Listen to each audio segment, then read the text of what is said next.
The future of Microsoft is very clear to me. It shouldn't be any doubts in anyone's mind that has been keeping up with the news. AMD and Xbox have both released, these are press releases for their shareholders, to be honest, but it's a release basically talking about the advancement of and future of gaming. That is that we're going to fuse together our PC and Xbox network, and we're going to make sure that backwards compatibility works across the board, whether that be some type of form where you can also plug in a disk and run games natively through your AMD hardware or something like that. I don't know. But all I can tell you is that backwards compatibility is still in mind as they go forward. I don't know if it's going to be disk backwards compatibility, but time will tell. Some key things that I took out of this that I really wanted to talk about today was the fact that they were very carefully mentioning it's going to be a unified approach across the board through handhelds, through platform, but basically handhelds, the console, and PC.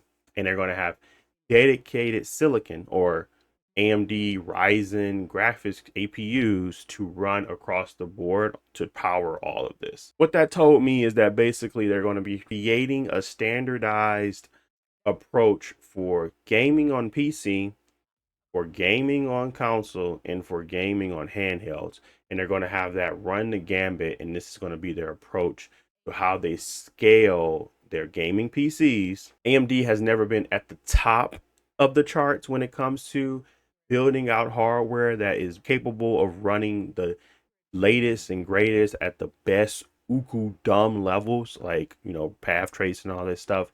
But they have been the best budget, and they have been the best for uses across a large array of games. I mean, Nvidia is the same, but I feel like AMD has always been in this catch up mode where at this point they're solidifying themselves as maybe that mid generation, maybe the mid tier on PCs, as in this is what you should be targeting because it's going to be leveraging not only us, it's going to be leveraging the whole Xbox suite. And that's pretty amazing. I feel like that is the big thing that we should be talking about, is the fact that they are talking about creating and building upon backwards compatible graphics cards or APUs to support the entire suite. I think that's the most beneficial thing to me, is seeing a unified approach to that, because when you gaming on PC, it's always so many variables. Kind of start to feel like, oh, there's no dedicated approach to gaming on PC.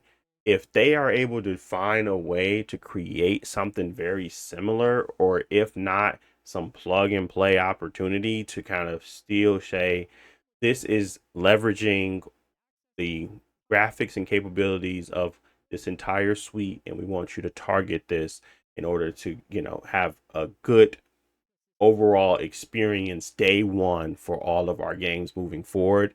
And this is what people can buy to be able to game on PC and still have that console like experience. That is the selling point for me. That is when I can see the vision clearly.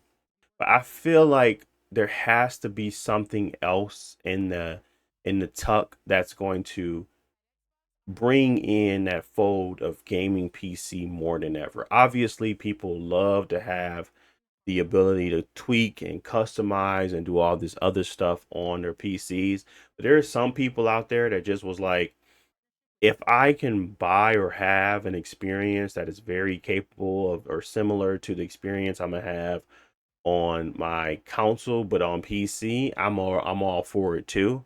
And that may be a market that's willing and ready to be tapped.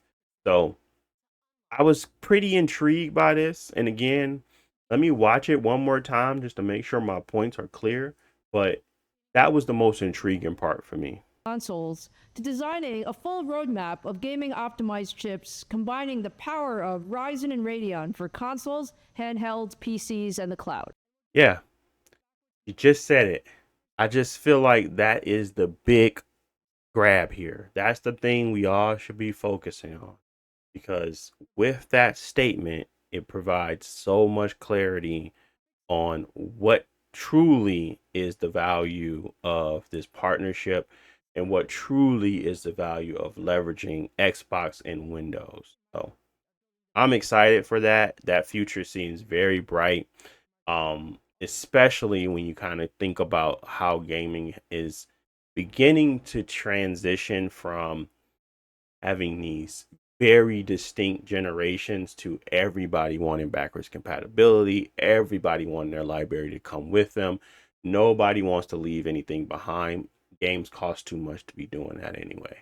So I feel like, as with this approach, the businesses are getting to where the consumers want them to be, and it's only going to make the platforms better for it.